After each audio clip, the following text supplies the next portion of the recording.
சங்கீதக்காரன் மறுபடியும் அவர் என்ன சொல்றார் அப்படின்னு சொன்னா, என்னுடைய ஆண்டவர் என்னை தப்புவித்தவர் மட்டுமல்ல, என்னுடைய பலவானுடைய கைக்கு என்னை தப்புவித்த தேவன். நீங்களும் நானும் ஆராதிக்கிற தேவன் யார் தெரியுமா?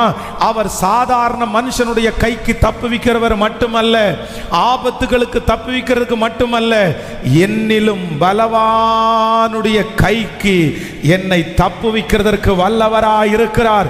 இந்த வசனத்தை நான் தீர்க்க தரிசனமாய் உச்சரிக்கிறேன். இந்த சத்தத்தை கேட்கிற ஆண்டவருடைய பிள்ளையே, நீங்கள் எந்த பலவானுடைய கையிலே சிக்கி இருந்தாலும், எந்த பலவானுடைய பிரச்சனையிலே சிக்கி இருந்தாலும், கர்த்தர் வாக்கு கொடுக்கிறார், நான் அந்த இடத்திலிருந்து உன்னை மீட்டு கொண்டு வருவேன்.